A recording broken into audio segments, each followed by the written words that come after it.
लाखों रुपए राशन के 4 ट्रक सैलाब मुतासरीन और आम शहरियों ने लूट लिए।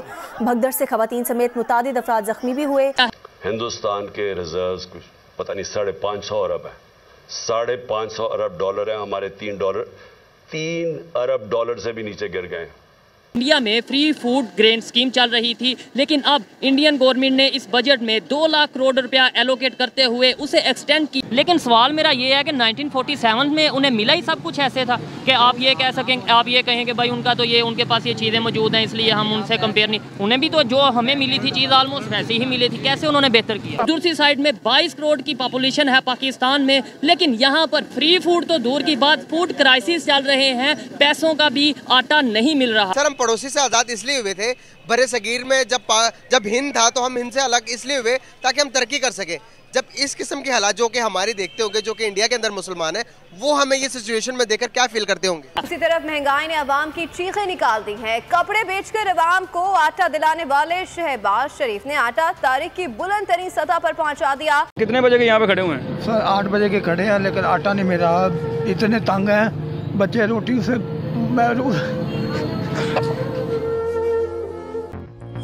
नमस्कार, जय हिंद। डेली खबर स्पेशल आप सभी का स्वागत करता है अपने इस प्रोग्राम क्या कहता है पाकिस्तान में। जैसा कि आपने वीडियो क्लिप में देखा, एक तरफ भारत सरकार अपने देश के लोगों को 80% मतलब 80 करोड़ लोगों को यहाँ पे फ्री राशन मुहैया करवा रही है, जो कि जन वितरण प्रणाली के तहत मुहैया कराई जा रही है बिलो द पॉवर्टी लाइन के लोगों को। आप लोगों को भी ये बात से पता होगा। और इस बजट में 2 लाख करोड़ रुपए अतिरिक्त बजट में जारी करी गई है इन्हीं को मुहैया कराने के लिए, ताकि देश में कोई भी भूखा ना सो सके।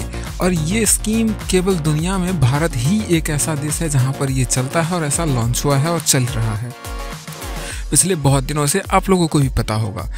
इसी कड़ी में अपने जैसे क्लिप में सुना कि पाकिस्तान में किस प्रकार के माहौल है, फूड क्राइसिस किस हिसाब से मचे हुए हैं, क्योंकि गवर्नमेंट के पास ऑलरेडी पैसे नहीं बचे हैं।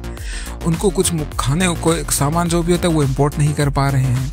भारत से उनकी तलखी अच्छी नहीं रहती है रिलेशन, जिसके कारण वो तलखी ऐसी रही है कि कुछ एक्सपोर्ट इम्पोर्ट नहीं हो पा रहा है। महंगाई चरम सीमा पार कर चुकी है।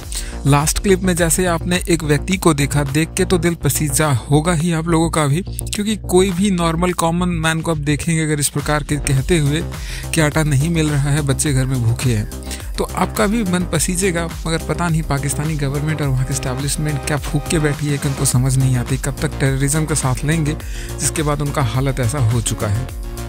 तो इसी को लेकर वो डिस्कशंस कर रहे हैं, बाकी लोगों से पूछ रहे हैं। तो आइए इनको देखते हैं इन्होंने और क्या कुछ चर्चाएं की हैं इसी विषय को लेकर।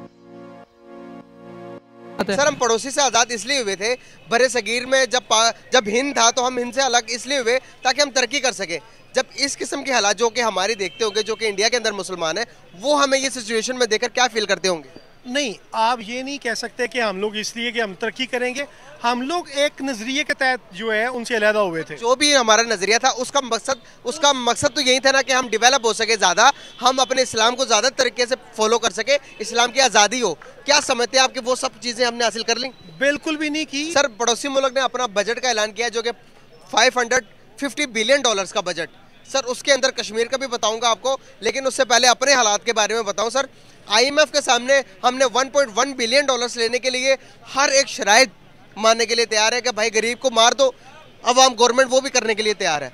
क्या समझते हैं आपके एक मुल्क है जो कि कश्मीर के अंदर 35 करोड़ रुपए की इन्वेस्टमेंट कर रहा है, और दूसरी तरफ हम हैं सर IMF के लिए सब कुछ देने के लिए तैयार है। ये सब कुछ हालात है, आपको क्या लगता है कि क्यों हो रहा है ये सब कुछ? हम क्या कर रहे हैं अपने मुल्क के लिए और पड़ोसी मुल्क क्या कर रहा है? भाई क्यों अब भाग क्यों रहे इलेक्शन से? वो तो खड़ा इलेक्शन में असेंबली तोड़ के आओ, दें डेट, इलेक्शन लड़ें। अगर ये इतने मकबूल हैं, अगर इनकी पॉलिसीज अवाम को इतनी अच्छी लगती है तो इलेक्शन लड़ें।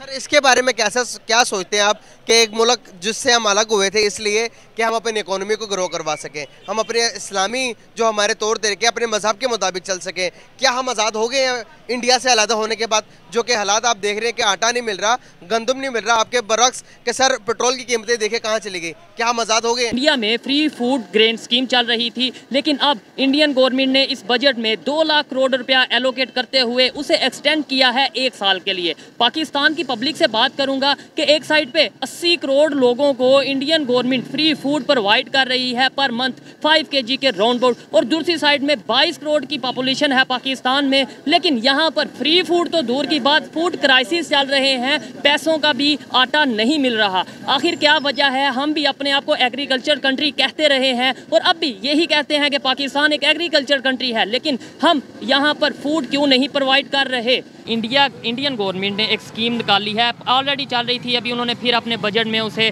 मज़ीद बढ़ाया है कि 80 करोड़ लोगों को फ्री फूड वो देने जा रहे हैं, यानी कि गंदम और चावल 5 kg पर मंथ वो देने जा रहे हैं। पहले भी दे रहे थे, आगे अब फिर देने जा रहे हैं। क्या वजह है कि यहाँ पे फूड क्राइसिस चल रहे हैं? 22 से 25 करोड़ की पब्लिक है, हम फूड पूरा नहीं कर पा रहे और वहाँ पे फ्री फूड दिया जा रहा है। जी, सबसे जो बड़ी कमज़ोरी है पाकिस्तान की वो है पॉलिटिकल इशू, इंस्टेबिलिटी है। ठीक है, अगर आपकी जो भी गवर्नमेंट होती है वो अपनी नई पॉलिसीज़ बनाती है आके, जो पिछली होती हैं जिन पर वर्क हो रहा था वो सारी वो बंद करवाती, क्योंकि वो जो है जो मौजूदा हुकूमत है वो खुद अपना लेना चाहती है उसमें से अचीवमेंट। ठीक हो गया। और दूसरी बात ये है कि आप देखें कि जो इंडिया की आप बात करें, इंडिया की अब GDP जो वो UK के साथ मिल रही है। ठीक है, इंडिया की आप देख लें, एजुकेशन देख लें, उसकी टेक्नोलॉजी देख लें, अब एप्पल स्टोर्स वगैरह सारा कुछ वहीं पे है। ठीक है, और आप देखें वहाँ पर पानी का निज़ाम भी अच्छा है। ठीक है, वहाँ पे ये हंगामी सूरत हाल के लिए उन्होंने डैम्स हर चीज़ बना के रखी हुई है। आपके पास वही डैम्स हैं। ठीक है, आपने फ़ंड रेज़ किया, उसका कोई पता नहीं कहाँ गया। कालाबाग डैम देख लें, उस पर आपकी सियासत हुई, आपकी जितने भी डैम और जो भी पानी का मसला उस पर भी आप सियासत कर रहे हैं। ठीक है, आपकी बात को मैं बिल्कुल एग्री करता हूँ, 100% एग्री करता हूँ। उनका बिजली का सिस्टम ठीक है, उनका पानी का सिस्टम बेहतर है, IT एजुकेशन सब कुछ मानता हूँ, लेकिन सवाल मेरा ये है कि 1947 में उन्हें मिला ही सब कुछ ऐसे था कि आप ये कह सकें, आप ये कहें कि भाई उनका तो ये, उनके पास ये चीज़ें मौजूद हैं इसलिए हम उनसे कंपेयर नहीं, उन्हें भी तो जो हमें मिली थी चीज़ ऑलमोस्ट वैसी ही मिली थी, कैसे उन्होंने बेहतर किया? असल में देखें कि जो इंडियंस है ना, उन्होंने जब UK वाले गए, मतलब कि जब बरसगीर था तो उन्होंने, हाँ जी, तो जो गोरे थे ना बेसिकली उन्होंने गोरों का अपना मेंटोर तब भी रखा, उनकी पॉलिसीज वो अपनाते रहे हैं। ठीक है, जो पाकिस्तानी थे ये ज़रा माशाल्लाह मुस्लिम टाइप बनते थे ज़्यादा। ठीक है, इन्होंने क्या किया है, इन्होंने कहा जी हम वो इंतहा ऑप्शन थी, ये इस्लाम में मना है, नॉलेज था नहीं, फोटो खींचना भी मना, वीडियो भी मना, आज सब कुछ वही मौलवी साहब आजकल बड़े बैनर्स बने हुए हैं, टच मोबाइल है, सारा कुछ है उसमें। आप साथ अच्छा कहें, अच्छा वो भाई कह रहे हैं पाकिस्तान को बुरा मत कहें, मैं हम बुरा कहने का मतलब ये होता है या क्रिटिसाइज करने का मतलब ये तो नहीं होता कि हम पाकिस्तान को नीचा दिखा रहे हैं? असल में ये जज्बाती फैसले होते हैं, ये जज्बाती लोग होते हैं। ठीक है ना, असल में हम किसी की तरक्की बर्दाश्त नहीं कर सकते। मसला ये है, हम जब कंपैरिजन करते हैं, आप स्टैटिस्टिक्स देख लें, इंडिया हमसे बहुत ऊपर है। आप छोटी कंट्री हो, आपका ऊपर जाना ज़्यादा इजी था, इंडिया बहुत बड़ी कंट्री है। ठीक है, यही बात है कि मतलब क्या वजह है कि हम लोग पीछे से पीछे और जज्बाती बहुत हैं। मतलब अभी जैसे ये भाई पीछे बोल रहे हैं, आप आए कैमरे के आगे आगे ज़रा बात करें। अच्छा, ठीक है, मुझे ये बताएं वजह क्या है, कैसे अवेयरनेस आ सकती है? उन्होंने कैसे अपनी पब्लिक को बदला, उन्होंने कैसे अपने सिस्टम को चेंज किया? उनकी अवाम तो एजुकेटेड है। ठीक है, और वो इतनी इंतहा पसंद नहीं है, वो सेकुलरिज्म भी है। अल्हम्दुलिल्लाह हम मुसलमान हैं, इसका मतलब ये नहीं है अगर कोई बंदा गलती कर देता है, ठीक है, उसको जी मार दो, कत्ल कर दो। ठीक है, जज्बाती होते हैं। अब अगर एक ने सारी उम्र दूसरे को वोट डाला है, हमारे बड़ों ने तो उन्हीं को डालना है, ये बात नहीं है। सबसे पहले हमें तनकीद बर्दाश्त करनी चाहिए, फिर उसके बाद कोई बेहतर कर रहा है उसे अप्रिशिएट करना चाहिए। बिल्कुल यही बात। कैसा लगा आपको ये वीडियो देख के? क्या जो पाकिस्तानी मीडिया कर्मी जो कह रहे हैं और वहाँ के लोग जो कह रहे हैं इसको लेकर, जो भारत को लेकर अपने चर्च कर रही है, जो फूड स्कीम को लेकर कह रहे हैं, दोनों देश के कंपैरिजन को लेकर बात कर रहे हैं, आपको क्या लगता है? क्या वो सही कह रहे हैं या फिर आपको भी कुछ लगता है? तो आप कमेंट करके बता सकते हैं। बाकी अगर आपको एक खबर पसंद आया और इसी प्रकार का खबर आप देखना चाहते हैं तो आप डेली खबर स्पेशल को आप लाइक कर सकते हैं, शेयर कर सकते हैं, सब्सक्राइब कर सकते हैं। वहाँ की वीडियो देखने के लिए धन्यवाद। जय हिंद।